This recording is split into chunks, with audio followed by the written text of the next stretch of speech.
Welcome everyone to the Spring Series 2022 of the Soundbites and Seminars of the Institute for Global Prosperity. My name is Professor Henrietta Moore and I'm the founder and director of the Institute for Global Prosperity. The Spring Series is focusing on modeling natural prosperity for the future. Now, the complex interactions and outcomes that characterize the global climatic and ecological crises require sophisticated modeling, monitoring, and measurement across different temporal, spatial, and human scales, including governance and policy regimes. And this series showcases cutting-edge approaches to climatic and ecological modeling from a range of interdisciplinary perspectives, and focuses on leading thinkers and practitioners, their ideas, and their impact. The series asks how diverse approaches may be integrated and actioned to generate really effective policy responses and forms of natural prosperity. So in the first soundbite of the series, I'm delighted to welcome our speaker today, Dr. Andreas Gieges, who is a member of the climate policy team at Climate Analytics and is involved in multiple projects, including the Climate Action Tracker and Impact. Dr. Gieges has a broad background in stochastic modeling, Bayesian statistical analysis, uncertainty, and information theory. And while working on a wide range of model types, including fluid flow, economic and agent-based models, he has developed a high level of expertise in data analytics and management, conceptual model development, and transdisciplinary work. Dr. Gieges has also contributed to the development of strategies on better interaction between policy and science and stakeholder engagement processes aimed at incorporating stakeholder feedback into the development of socio-technical system models using interactive visualization. His presentation with us today will review the Climate Action Tracker's efforts in assessing future global prosperity as a direct consequence of the current actions and targets in climate mitigation. It will highlight the challenges of transferring a complex prediction problem into information or benchmarks that are easy to understand and most useful for a wide range of stakeholders. He'll tell us a little bit more about the latest conference of the parties, the COP in Glasgow, and about the mutual interactions between climate modeling and political landscapes, if you like. And he will also reflect a little bit on how future livelihoods are dependent now on very decisive actions in the next decade. So Andreas, welcome to the IGP. Thank you for being with us. And can I just offer you the floor, please? Yes, thank you very much. And thank you for that very nice introduction. And of course, the possibilities to speak to you all. So let me share my slides. I'm really happy to present on the topic, which is really an interesting one. And I will try to basically walk you through what the Climate Action Tracker is doing and give you at a most comprehensive possible outlook and try then in the end, try to summarize and actually go back to hopefully a very simple question that we need to act on the climate crisis now. Yeah, just as an introduction, since I will mainly speak about the Climate Action Tracker, it is an initiative founded in 2009 with the initial idea to track progress on climate action and actually heavily base that on the latest climate science. It is a collaboration of two institutes. One is Climate Analytics, which I'm working for, and the New Climate Institute. Since I worked for the Climate Action Tracker now for 3.5 years, and I'm basically responsible for running the climate model, doing the uncertainty assessment, and progressing these with the latest science. So we try to keep as close to the IPCC, which is the scientific body which is constantly working to improve science around that. Over the years, we constantly have grown, and with that one, our scopes have grown. So in the beginning, we only did like a global assessments of commitments and actions collectively and try to get like a view where the world is heading and like which warming we do expect. But then with the political process going on, and we saw with under the Paris Agreement how difficult negotiations in the climate sphere are, we pretty early started to rate commitments and action of countries individually to basically give stakeholders and politicians an idea which countries are frontrunners, which countries are rather laggards, and where like political pressure needs to be applied. And then luckily over time, I think the discussion shifted a bit from if we actually need to act on climate change, and now it's pretty clear that we need to act. And now the question is a bit like, how do we do that? And with that one, we added the scope of like looking at sectors and actually providing more answers to the question, how do we do it? And therefore we started, I think 3 years ago, to put like sectoral benchmarks to guide then also industry, which are interested in where do we need to go, because also industry is really interested in long-term perspectives and where they need to go. And I think the latest, yes, and there are multiple more parts of work. Latest is government assessment, which looks at individual countries and tries to assess if these governance structures are ready for to implement more rigorous climate policy. And then just, I didn't put it here, but like we also support a lot of climate litigation cases when which uses our data basically when non-state actors try to go to court and actually force governments and also companies to act. But I will not go into details today about that one. Yeah, so I will run you through the different scopes and try to give you an overview about everything from the global scale to like the sectoral analysis.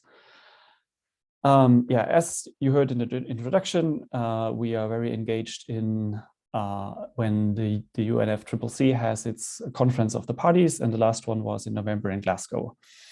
And then we have annually a release where we present our warming projections, where we try to give people an understanding, yeah, what we are heading to. And so this is one of our core products, which is the thermometer, trying to show where we're going. It includes where we are already now. So we are already at a warming at 1.2 degrees.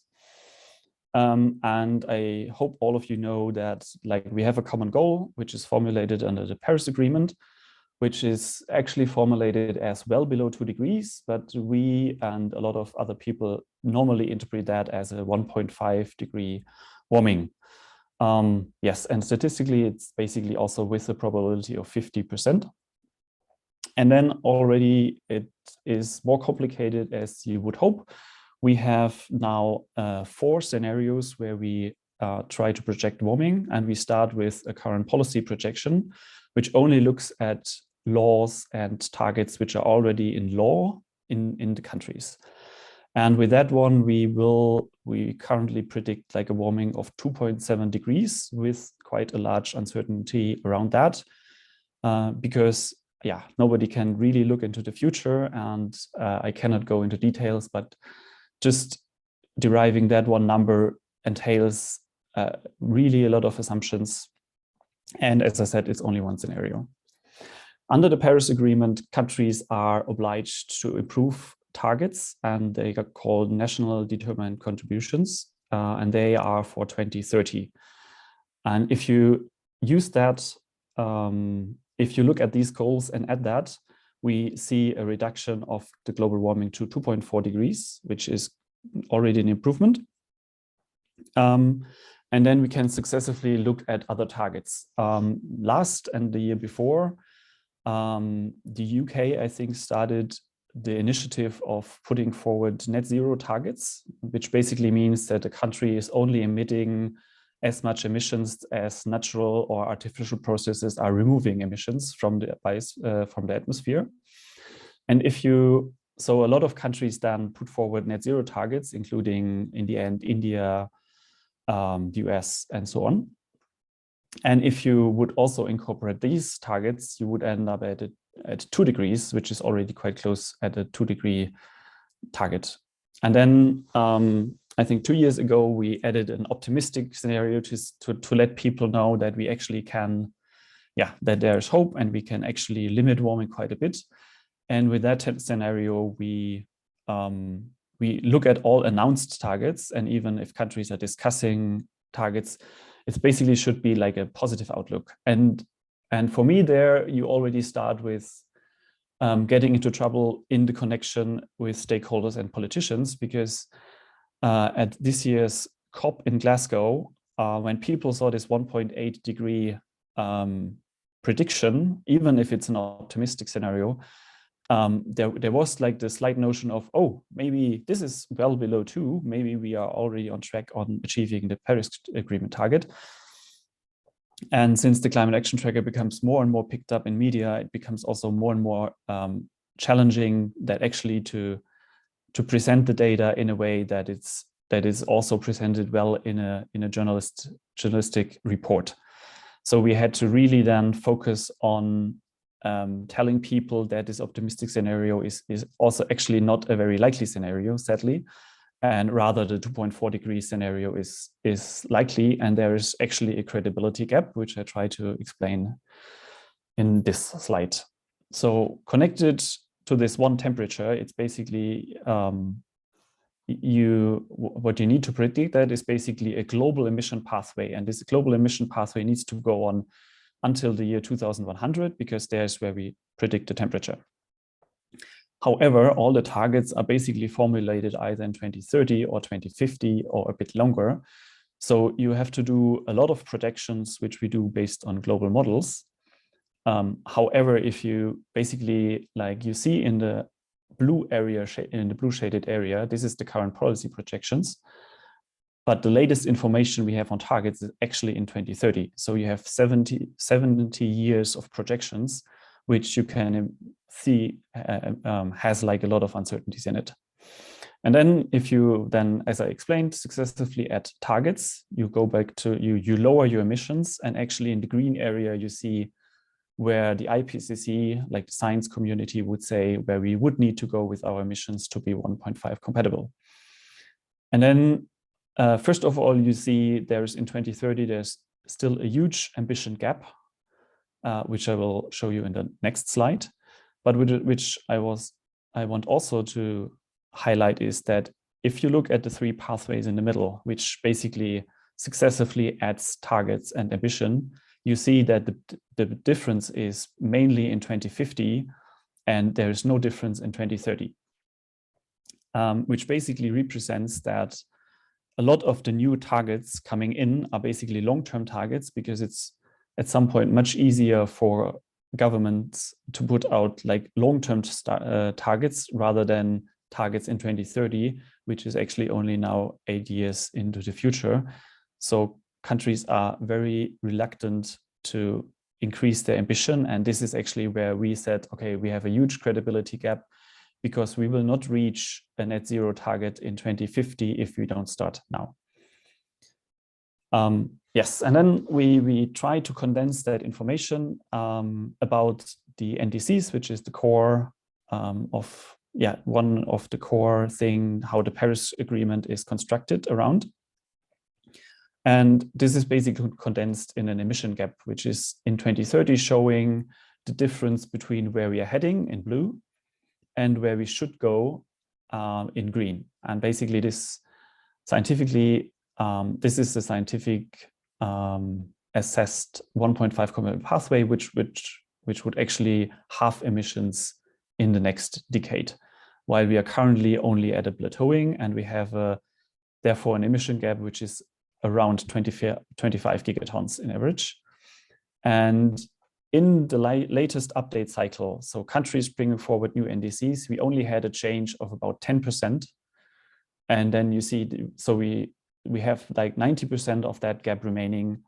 And as I said, we have only 8 years left. And if you think about construction times of power plants and also how difficult it is to do that transformation, we really need to see action now, which is kind of the urging thing which we try to put out in our latest report. And then pretty much you arrive at the questions, then who needs to act and who needs to put out better targets? And then you get into the idea, okay, which countries are doing well facing the climate crisis and which are not. And then we, first of all, you could look at which countries did improve their ambition. And so we did like a waterfall graph showing the absolute emission reductions from an earlier goal to now an updated goal. So you see a lot of little changes, including the UK, including China, the EU. And then you see like the US is making like a huge contribution, which is basically because the US re-entered the Paris Agreement after the Trump administration basically exited the Paris Agreement, and they didn't have any 2030 goal at all. So the big change was basically the US entering the international scene on climate mitigation, and the EU did quite an improvement. But as I said, these are absolute changes, and it doesn't reflect the history of a country and also the size of a country. So, for example, if you compare the change proposed by China compared to the UK, it's in absolute terms bigger, but China is just like quite huge country compared to UK. So the question is, can you judge that ambition? So in the end, we developed a rating system, and we already went now in 2021 into a second phase of that rating.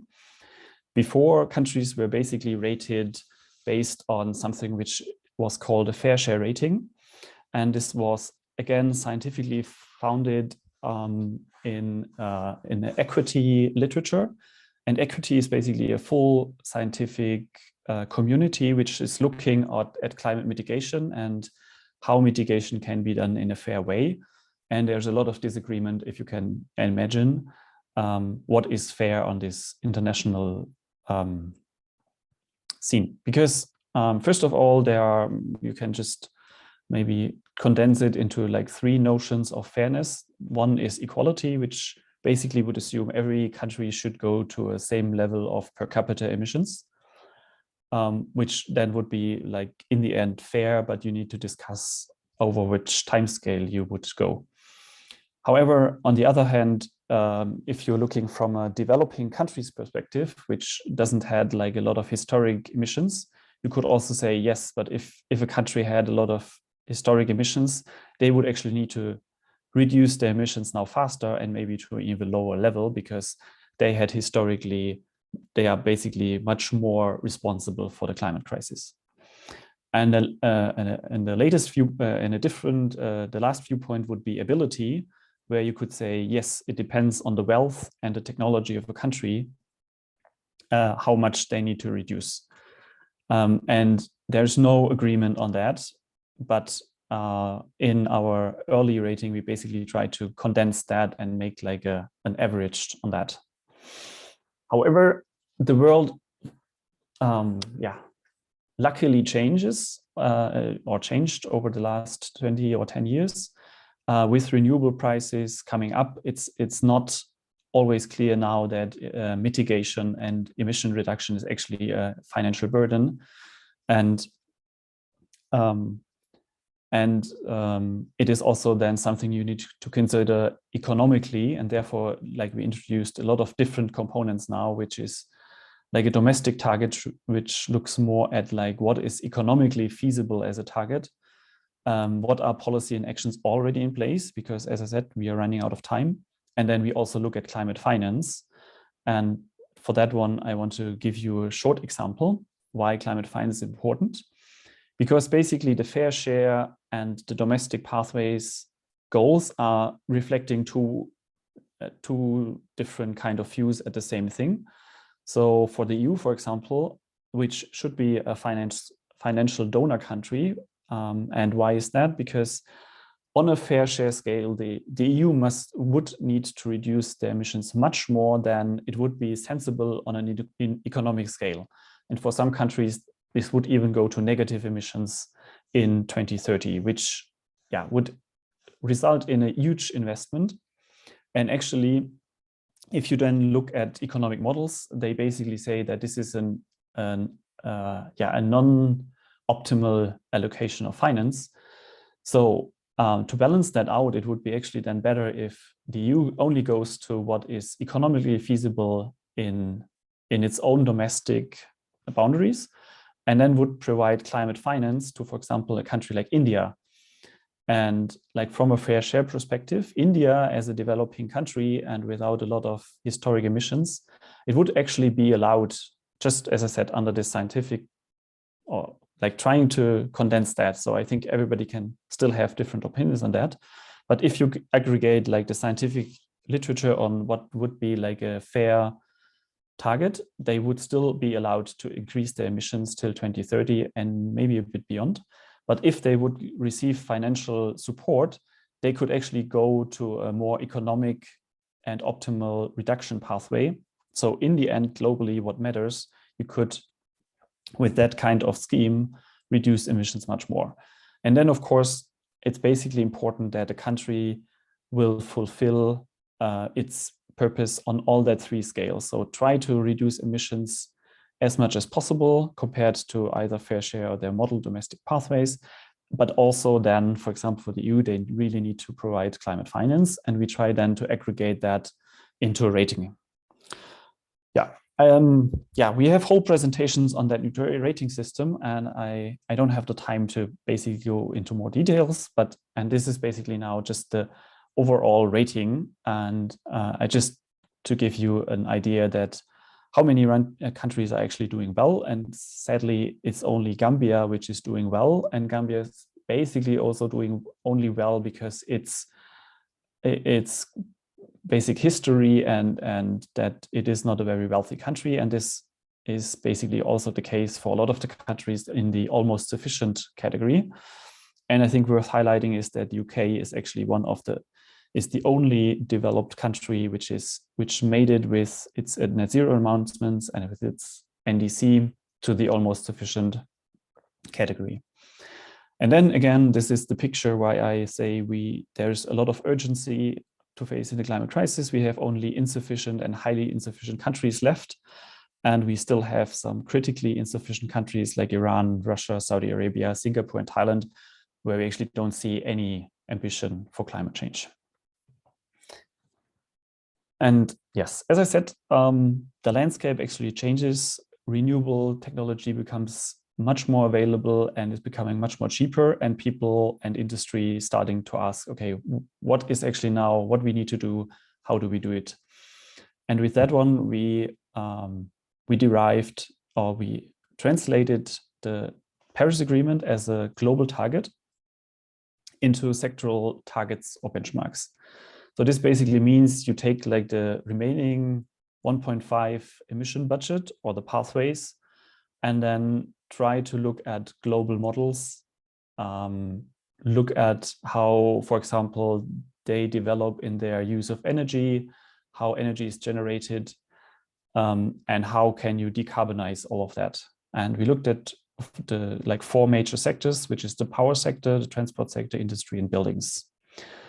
And then we looked, as I said, at global models, and then look at what is technically feasible. And one of the key, so basically, I think everybody who's like vaguely familiar knows that the power sector is basically the key sector for decarbonization, because it's basically the availability of renewables is the key to have like electricity available, which doesn't produce so much emissions. And transport, industry, and buildings are basically dependent sectors, which the primary goal is to electrify these sectors as much as possible. So just as an example, what these benchmarks would look like, this is the renewable share of power generation, which you can see like the historic values in gray. So you see like countries have quite a different starting point. Brazil basically with a lot of hydropower, and the EU just being, as like a front runner on development of renewables. And then we have like ranges where we would need to be in 2030, 2040, and 2050. It's a bit complicated to understand that plot, and therefore I just want to highlight that in 2050, we basically, all countries need to align to have like almost 100% renewables. And the uncertainty in these bars are basically meant to show that there is no unique solution of how we do that. And like if other sectors perform better, or if we reduce our energy consumptions, so there's no unique solution, and we try to be really careful about how we develop that benchmarks. And you also realize that it's only the share of renewables. It's not the total amount, because it's really hard to predict what is the energy use globally of a country in 2050. And as an example of a dependent sector, we looked at the transport sector, and also there carefully tried to see where we can actually provide benchmarks. And the result was, for example, look at zero emission fuels, also, which is an aggregate of electric, battery electric as a fuel, hydrogen and synfuels, because again, we don't know a unique answer how much electric cars or hydrogen cars or how much synfuels will be like useful, and it will be also different per country. But in the end, there's still like the tendency that we will need to have like 80% or 100, between 80 and 100% fuels in domestic transport. And this means basically public transport, individual transport, but also buses and freight. I think that excludes freight, if I recall correctly. Yeah, and with that one, in the end, I thought about, okay, but this is all complicated and I could go on for a lot longer. But in the end, there's just, I just wanted to end with a clear scheme. And for me, it's quite important that for the longest time of human history, we basically, prosperity was mainly dependent on ecosystem services. So we harvested, we used what nature was providing. And then only after the 1800s, we basically used like fossil energy, and we did gain huge, like we produced a huge gain in prosperity due to replacing basically human labor by fossil energy. And now we are in 2020 or 2022, and we see that basically this fossil battery is first running out at some point, and second, the climate impacts are basically destroying our planet, and actually is reducing our these ecosystem services.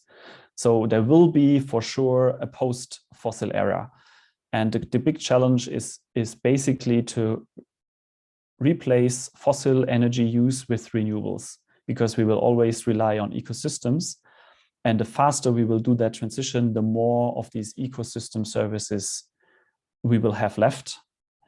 And this is basically now something which would it's just very rough schematic. I just wanted to point out that the fossil energy use is basically a phase, and is depending at the time frame you look, it's actually a very short phase. But we gained a lot of wealth in that period, and I think we all have the aim to keep that wealth, but make that in a more sustainable way, because otherwise, in a different scenario, it could also look like that. We just use fossil energy a bit longer and just later went to renewables, but then we basically have the problem of climate impacts, and which destroys our ecosystems even further. And we will use then again our energy, which we have from, for example, renewables, but we'll have a lot of losses which are then subtracted from our wealth. And then, yeah, please think about like harvest losses, but also if we have emitted too much, there is a lot of discussion of carbon capture and storage, which is using a lot of energy. If you think about the biosphere and the ecosystem, nature is providing us for pollination, which again, some people think that technical pollination could be a way to do, but it's again, cost intensive. We already use a lot of irrigation. We already have efforts to clean air and water. And the more we basically reduce these ecosystems, the more we will have to pay to actually then replace them by technical solutions. So in the end, I hope it becomes clear that fulfilling the Paris Agreement goal benefits us all globally. In my opinion, there's no doubt that we will stop using fossil energy in all sectors at some point. The decision space is only how fast we can do that. And we are really running out of time, because a transition, if you think about transition science, like a transition will always start slowly, but you need to start. And even if it's then picking up faster, we need to do that now. And therefore 2030 targets are actually the important targets. And the political coordination is quite hard, and also not only political, but also in the society and the media. Transferring all that complicated things are rather complicated, but I would also, and there's a lot of talk that we wasted basically 30 years or 40 years, but like just as a positive remark, I just want to say that there was not a time before where renewables were actually available so broadly and so cheap. So compared to when we knew about climate change, the system actually pretty much changed, and there is now wind and solar, which is market compatible. So there is, like, we actually have now the option, maybe only since like 10 years, but we just need to act on it. And with that one, thanks a lot. And I'm happy for a good discussion.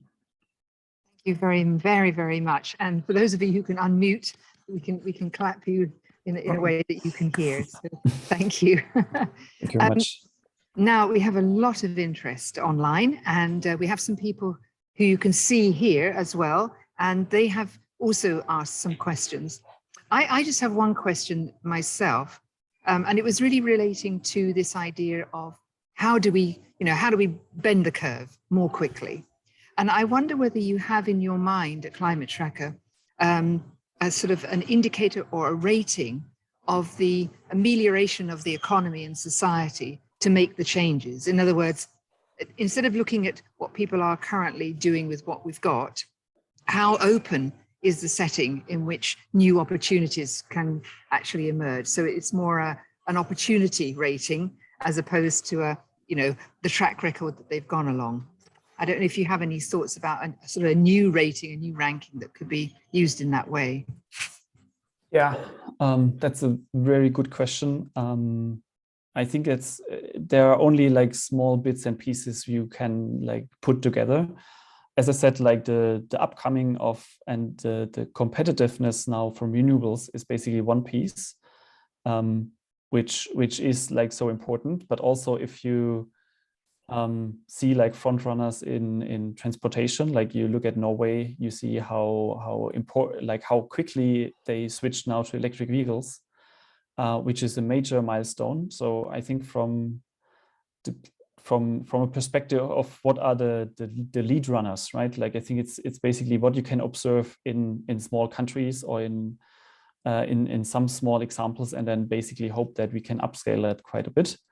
And I think the third one would be for me like that battery storage is becoming now also from like, yeah, we also see quite a fast development from a prototype perspective now to basically, yeah, it's easy to install like home storage systems and so on. So with batteries, right, you solve also this problem of the variability of renewables. Yeah, so I would say from a technology perspective, a lot of pieces fall into the right spot. I only say that before I hand over to Professor Costanza, is that when I talk to people in the industry, in the renewable energy industry, the e-vehicles, they are frustrated because the infrastructure isn't moving quickly enough. And that's definitely a kind of policy area. But now let me hand over to the first of our panelists, Bob Costanza. And just to say hi, because this is Bob's first appearance for IGP, having just joined us together with Ida. So for our students who are on the line, this is a sort of a welcome also for them. So Bob, over to you to ask your question live. Thank you. And thank you, Andreas. That was a wonderful talk. So it seems the key really is prosperity and what we mean by prosperity. And it's becoming clearer that GDP was never designed as a measure of societal well-being or inclusive prosperity. And yet, all of the IPCC scenarios, as far as I know, are assuming growth in GDP of at least 2 or 3%. So wouldn't it make sense to look at scenarios that don't include a GDP growth scenario, but are more focused on a broader definition of well-being, something that connects with the SDG process, things like that. It seems like there's a whole approach to this problem that's really being ignored if we just fail to make that distinction. And I know a lot of the economic modeling is just completely focused on the impacts on GDP rather than the impacts on well-being more broadly conceived. So it seems like that's a direction that hasn't been picked up. And if I could throw in one more comment, maybe, it seems like the real barriers to making quicker progress and conversion to renewables is the fossil fuel sector itself. And so, is direct action, sort of against the fossil fuel sector to limit subsidies, to change, the divestment movement, the class action lawsuits, all of those things that are happening. Is that something that could be emphasized more and involve civil society in sort of making that change? Thank you. Just on that point, Andreas, if you wouldn't mind, Angus has got a question that sort of comes right into that. And I wonder if maybe, Angus, you could ask that question, because it really does bring the popular support, the public support as well. So Angus, would you like to put your question? Then Andreas, please pick them both up. Sure, thank you, Jackie. And thank you very much indeed, Andreas, for an excellent and fascinating presentation. I was very intrigued by, in the first half of your presentation, you were pointing out government targets and saying, why do we start in 2030? They're all sort of going for long-term targets and measures and so on. I read that to be the implication that short-term measures are thought to be either politically costly or unpopular with electorates, which struck me that what's really required then is targets for social support, i.e. people, because you need social contagion here for the people at national level to start thinking, actually, this is a vote winner, not a vote loser. Because until then, everybody's going to game the system. So do you have any measures or any approach to thinking about how you would measure that? Because it seems to me without social contagion, we're just going to have backsliding here. All right, just trying to go by order. Yes, so the GDP is basically also something like as a modeler, which I'm quite unhappy with, because as I said, like we try to connect to the latest science, but as you said, like there are no big models, or like in the science community, there are no models which actually assume like a degrowth of GDP. So there are now new models coming up which actually are only capable of doing GDP reductions. And we would be really happy to use them. But as we're basically, like our projections basically use these models which all have GDP growth. So, and also these modelers, the only way they can model like a 1.5 common pathway, if they just assume that GDP is completely unconnected, uncoupled from emissions, right? So this is, from their perspective, this would be the holy grail to just detach or uncouple GDP growth with emissions, and therefore renewables is that only goal. Okay. I put a reference. You muted. Yeah. Sorry.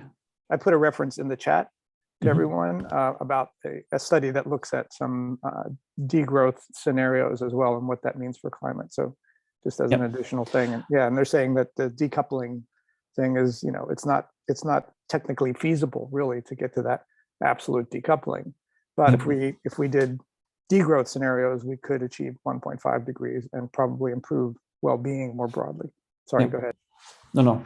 And just saying, like, what are the challenges? Like, for example, if you also look at our benchmarks, it is also very difficult to decide if, for example, we look at the use of energy. So, for example, again, like the 100% renewable scenario and as a benchmark is independent if we use much less or more energy, right? And it doesn't look at behavioral change and that we actually can, for example, it would be beneficial to actually use less energy. And again, for example, a better isolated home would require less heating, and which would be actually then bad for GDP, right? But we will not argue that it has something to do with prosperity, and therefore we are, like, in the end, like Angus, as you said, like we are fighting a bit against the system. Like currently the system is looking at people should like spend more money, and if they spend it on energy, it's fine in the current system, but we cannot afford that. And actually insulation and saving something is from a GDP perspective quite hard. And like coming to the second point of the fossil fuel sector, it's exactly that we see wind and solar is already competitive, but only if you would install new capacity, right? So a running coal power plant or a running gas power plant might still be like economically more feasible. And at least in Germany, I know there are still a lot of subsidies, either direct or indirect, which support these old structures. So again, we have a system in place which we constantly fight to actually improve. And I think, therefore, there's also an economic tipping point, which I would say we need to reach. And therefore, the 2030 targets are so important. Even if they are not sufficient, we need to start the transformation, because at some point, like from a positive perspective, I would say we can reach also a positive tipping point. For example, if you think about gas stations, at some point, if you have too little gas stations, you might have the opposite of the effect that now you have too little electric gas stations. But at some point, you don't need to think about the remaining cars, because at some point it doesn't make economically sense to have to run a gas station. And we need to reach this tipping points quickly. Yeah, and then I think, therefore, for me, the short-term targets are actually more important. And yeah, and about like the last question about the social support, we try to get more into like that initiatives which look at non-state actors. So we start, there's a C40 initiative, which looks at cities, where actually cities want to become climate neutral.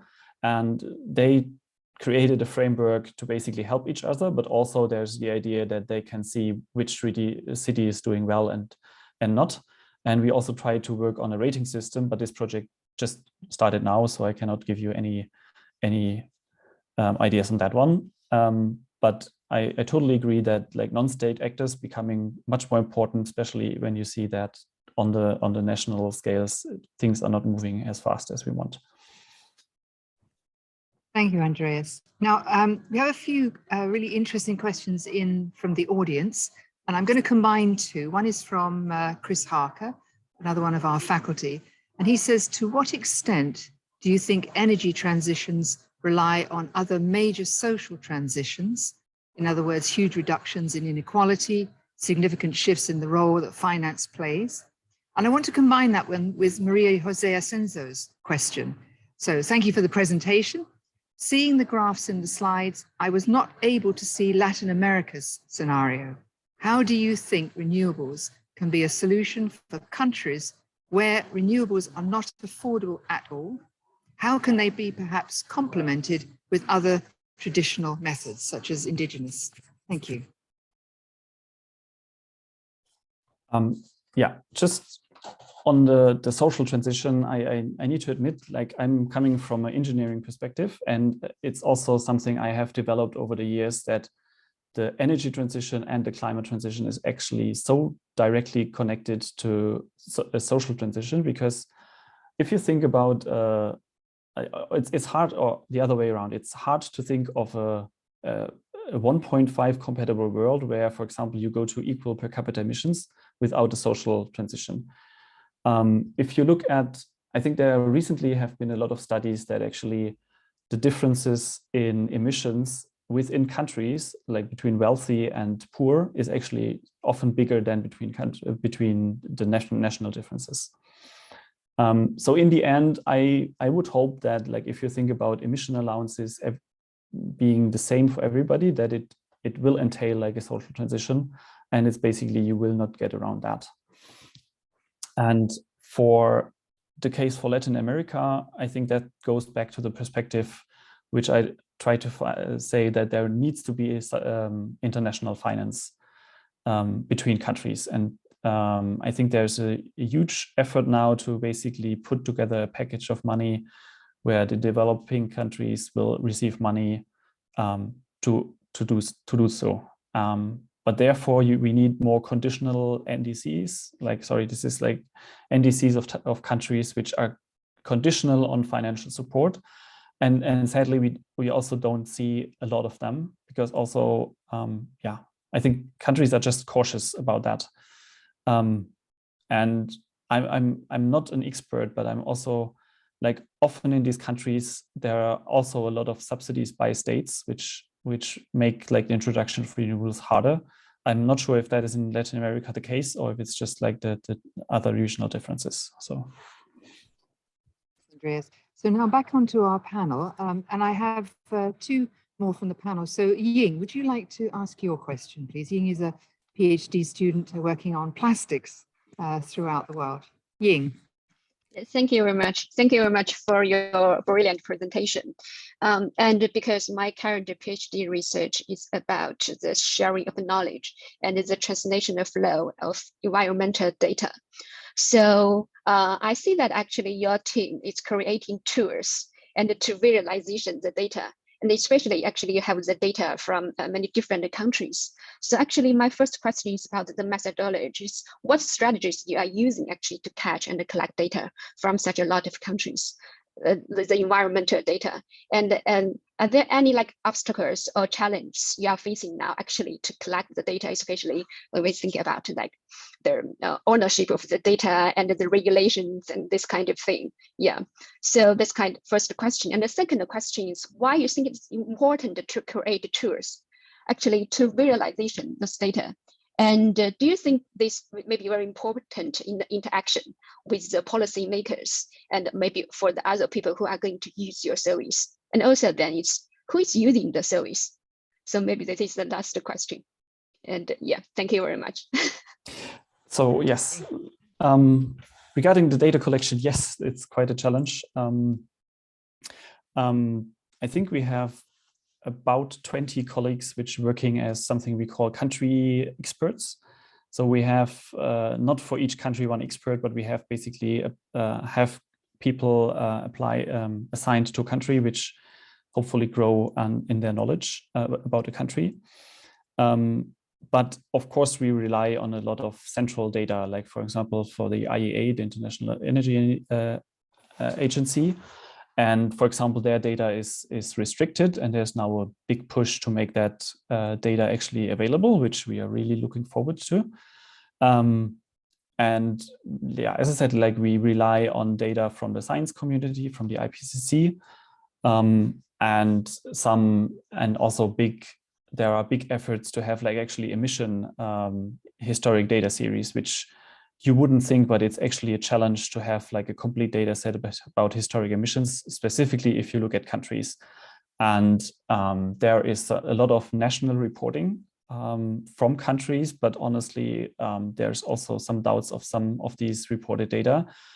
So it's always the challenge what data to use, because for example, if we are in communication with countries, of course, they always want that we use their data, but then we have data from the IEA or other independent organizations. And there's in the political area, there's simply no truth, which is a bit like a very difficult thing. And yeah, and then how our data is used, like there's now the very, like we try to share a lot of the data, but now we get more and more questions about detailed data, and there's now like this kind of data journalism coming up, right, where you have interactive websites from journalists. So we started now really to provide more of that data, and this goes then to their website, right, and it's then out of our reach, which makes it complicated. And if you have, yeah, like for me, the challenge is already you give a temperature, right, and without of a context, this temperature can be used in quite different ways. And I didn't touch on statistics at all, right? Like we we have uncertainties about our climate model, we have uncertainty about our projections, and we give like median estimates of that with an uncertainty range. But for example, some of the goals on like the political level are just defined without any probabilities or whatever. So it's, as I said, it's easy to say 1.8 degree is something like, oh, this is well below 2 degrees, but yeah, and again, there's not real truth on that one, because then you have like the IPCC then tries to interpret what the political texts are actually meaning, and therefore it's quite hard to transport that. And I think we are still learning on that, right? I think that's also something we need to admit, because it's just a process of learning. Thank you, Andreas. Over to Ida, please, if you would. And I don't know what your question's about, but off you go. Oh, good. Thanks. Sorry. I didn't type it in because it's a bit longer, but I want to take a step back a little bit. And thank you for that presentation, Andreas. It was great. And I loved seeing such a clear sort of outline of the scenarios. But it got me also thinking of what the odds are of actually hitting some of the more optimistic scenarios. Looking historically, you know, Kyoto, we didn't hit at all, basically. And there's no mandate for these countries to hit any of these targets, and there's no consequences to them not hitting these targets. And so I've been hearing, I don't necessarily agree with this, but I've been hearing since Glasgow, a lot of talk about whether having these COPs is even worth it, and how much governments have to say about how we develop, or whether it's private industry or some kind of public-private ventures that have to happen. And I do think it has to be a collaboration with governments, with businesses, with, you know, every sector for this to actually work. So I do think they're important in a lot of ways. But I guess the question is for you, sort of a bit broader of a question: what are other ways to actually achieve these? Looking at the fact that maybe COPs aren't, or the way they're designed, aren't the best way to do it. Yes, indeed. That's like, I think that was also my personal struggle, like during like the upcoming COP. You see, it was basically the initiative of the UK and the US, which like led to this huge improvement of like these net zero targets. And don't get me wrong, this is really important because it's guiding the direction where we go, right? I think we all are uncertain if how we reach that goal and when we reach that. But as the first point, it's really important also as an indicator for industry and others to say, okay, these countries at least commit to something.